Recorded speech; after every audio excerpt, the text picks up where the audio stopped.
Ito ang ating ulam ngayong agahan. Kasama na ang tanghalian at hapunan. Wala naman tayong kapitbahay na bibigyan. Kaya ito ay aabutin pa ng hanggang kinabukasan. Kaya sabaw na muna ang ating titikman. Siyempre, bago natin maluto yan, ipe-prepare na muna natin yung ating mga kailangan. Para pag uminit yung ating kasirola, pwede na tayong maggisa. At itong hita ng manok at pitso, akin ang nalagyan ng chicken breading. Para mamaya, akin na lang ang pipirituhin. Nagayat ko na nga pala itong gulay. Pati itong luya, bawang at sibuyas. At meron din tayong nor cubes na ilalagay para sumarap ang ating tinola na lutong bahay. At dahil wala naman tayong ibang gulay, kaya itong kangkong akin ang isasabay. Ito ay mga nahugasan ko na, kaya itong mga basura mamaya ko na lang itatapon pagkatapos kong maggisa. O diba, masarap magluto kapag lahat ay nakahanda na. Ganyan ang tamang diskarte ha.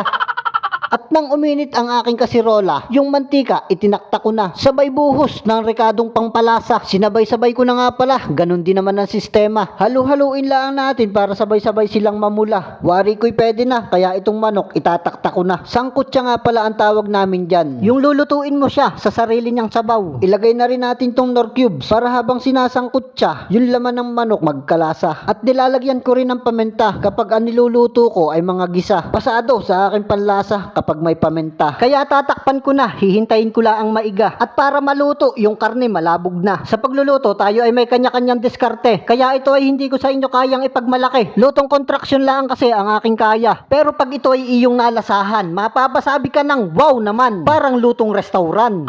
At ilalagay ko na rin itong sayote para masipsip niya yung lasa ng karne. Nalagyan ko na kasi yan ng mga ricado para mas malasa. Kaya halu-haluin natin gamit itong kutsara. Konting mekos-mekos lang saka ko tatakluban para itong gulay malabog ng kainaman. Hihintayin lang nating malabog yung gulay para masipsip niya yung ricado kong inilagay. Nung nalabog na nga yung gulay, syempre sabaw naman ng ating ilalagay. Nagkukuluan na nga pati itong akin tiyan. Kaya itong siling mahaba, tawag sa amin ay Lara. At meron din kangkong nabang sahog, kaya sabay-sabay ko nang ihuhulog. Sa lakas nga ng kulo, pati bahaw nito mamaya ay malalabog.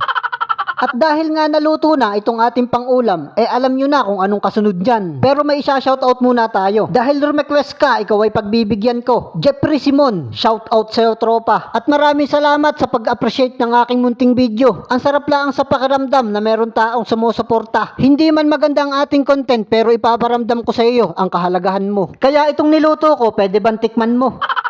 At luto na rin itong pitso at hita ng manok. Aba teka, parang hilaw at malapit pang masunog. Pero okay lang yan, mas maganda yung lutong-luto yung laman. Para na rin safety ang ating katawan. Maya-maya ay aking babaligtarin naman, kaya akin na uling isasalang. At habang ako ay nagluluto nitong tinola at itong inihaw na manok, nagsaing na ako ng marami dahil sa sobrang sarap ng aking niluto, baka kulangin pa are. Kaya bye-bye, see you to next video. Kakain na muna ako. Ayoko kasi makita nyo yung subo ko.